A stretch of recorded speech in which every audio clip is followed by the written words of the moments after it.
Hello and welcome to the Grove. Today we'll be looking at AZIR, the Emperor of the Sands. AZIR was a mortal emperor of Shurima in a far distant age, a proud man who stood at the cusp of immortality. His hubris saw him betrayed and murdered at the moment of his greatest triumph. But now, millennia later, he has been reborn as an ascended being of immense power.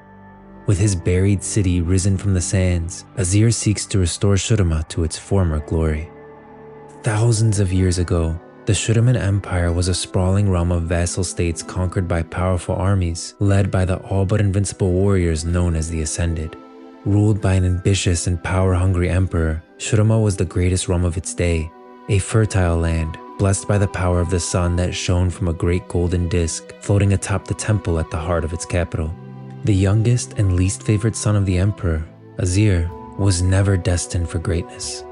With so many siblings ahead of him, he would never be emperor. Most likely he would take up a position in the priesthood or as a governor of some backwater province. He was a slender, studious boy who spent more time pursuing the texts collected in the great library of Nasus than training to fight under the stern tutelage of the ascended hero, Renekton.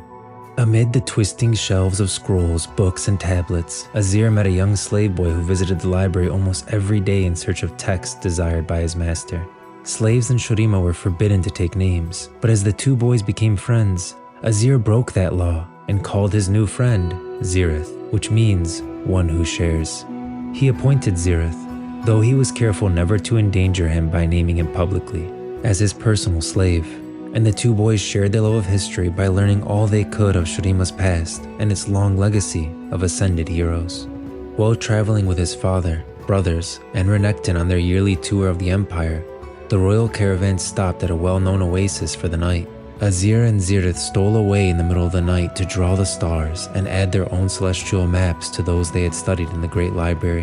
While they drew the patterns of constellations, the royal caravan was attacked by a cabal of assassins sent by the emperor's enemies. One of the assassins found the two boys out in the desert and was poised to cut AZIR's throat when Xerath intervened, throwing himself upon the assassin's back.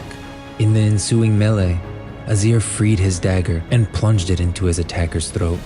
AZIR took up the dead man's sword and rushed back to the oasis, but by the time he returned, the assassins were already defeated. Renekton had protected the emperor and slain the attackers, but AZIR's brothers were all dead. AZIR told his father of Xerath's courage and asked him to reward the slave boy, but his word fell on deaf ears. In the emperor's eyes, the boy was a slave and beneath his notice, but AZIR swore that one day he and Xerath would be brothers.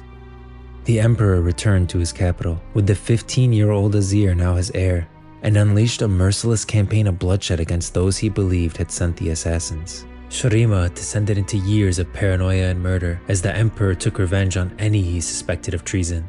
Though he was now heir to the throne, AZIR's life yet hung by a thread. His father hated him, wishing he had died instead of his brothers, and the queen was still young enough to bear sons. AZIR trained in combat, for the attack at the oasis had revealed how little he knew of the deadly arts.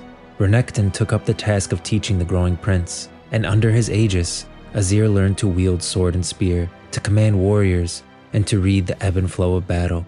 The young heir elevated Xerath, his only trusted confidant, and made him his right-hand man. To better counsel him, AZIR tasked Xerath with seeking out knowledge wherever he could find it. Years passed, but the queen was never able to carry a child to term. Every conceived infant perished before it could be born.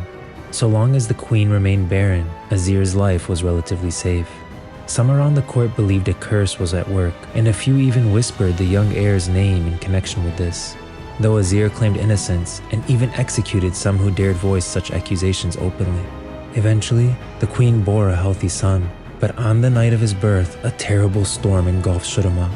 The queen's chambers were struck again and again by powerful bolts of lightning, and in the subsequent blaze, both the queen and her newborn son were killed.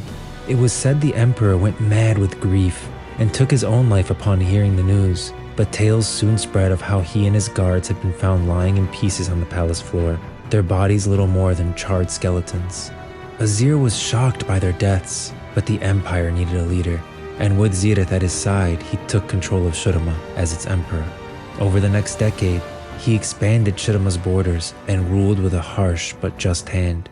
He instituted reforms to better the lives of slaves and privately developed a plan to overturn millennia of tradition and eventually free them all. He kept his plan secret, even from Zirith, and the issue of slavery would prove to be a continual bone of contention between them. The empire had been built on the back of slavery, and many of the great noble houses depended on enforced labor for their vast wealth and power. Such monolithic institutions could not be overturned overnight, and AZIR's plans would be undone were they to become common knowledge. Despite AZIR's desire to name Zirith his brother, he could not do so until all Shurima's slaves were free. Through these years, Zirith protected AZIR from his political rivals and guided the expansion of the empire. AZIR married and fathered numerous children, some by wedlock, others by ill-advised liaisons with slaves and harem girls. Zirith stoked the emperor's grand vision of an empire greater than any the world had ever known. But to stand as ruler over the entire world, Zirith convinced AZIR that he would need to be all but invincible, a god amongst men, an ascended being. As the kingdom reached the zenith of its power, AZIR announced he would undertake the ascension ritual, that the time was right for him to take his place alongside Nasus and Renekton and their glorious forebears. Many questioned this decision. The ascension ritual was highly dangerous and intended only for those near the end of their lives, those who had devoted their lives to Shurima and whose service was to be honored with ascension. It was for the Sun Priest to decree who would be blessed with ascension, not the hubris of an emperor to bestow it upon himself. AZIR would not be dissuaded from his rash course of action, for his arrogance had grown along with his empire, and he ordered them to comply on pain of death.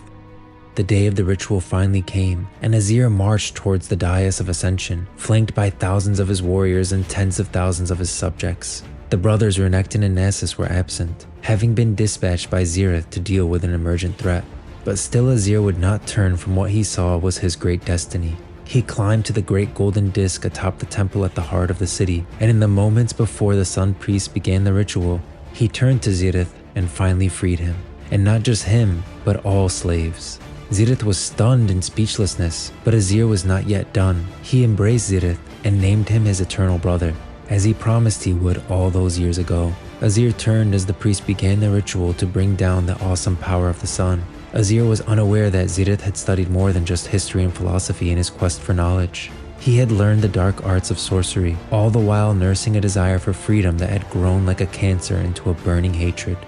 At the height of the ritual, the former slave unleashed his powers, and AZIR was blasted from his place on the dais. Without the protection of the runic circle, AZIR was consumed by the sun's fire, and Zirith took his place. The light filled Zirith with power, and he roared as his mortal body began to transform.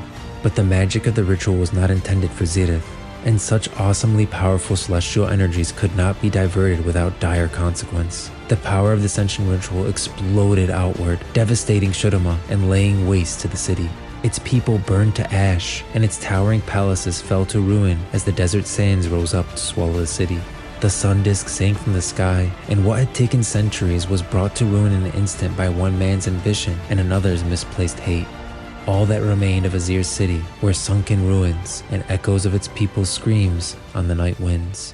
AZIR saw none of this. For him, all was nothingness. His last memories were of pain and fire. He knew nothing of what befell him atop the temple, nor what became of his empire.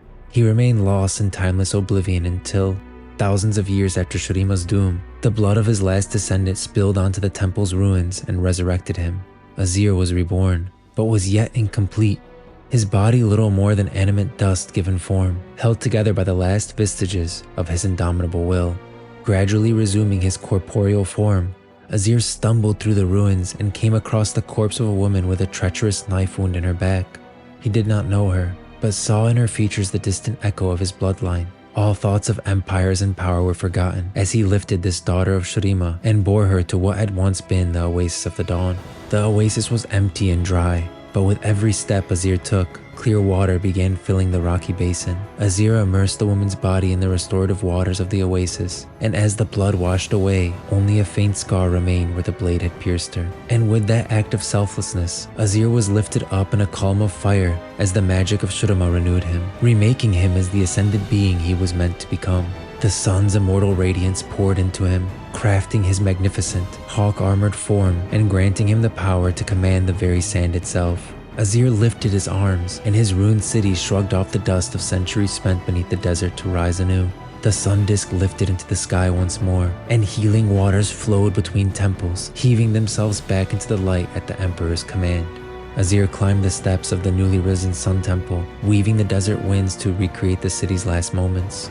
Ghosts formed of the sand relived his city's last moments from long ago, and AZIR watched in horror as Zeta's treachery unfolded. He wept as he saw his family murdered, his empire fall, and his power stolen. Only now, millennia too late, did he finally understand the depths of hatred harbored by his former friend and ally. With the power and presence of an ascended being, AZIR sensed Zeta somewhere abroad in the world and summoned an army of sand warriors to march alongside their reborn emperor. As the sun blazed from the golden disk above him, AZIR swore a mighty oath. "I will reclaim my lands and take back what was mine."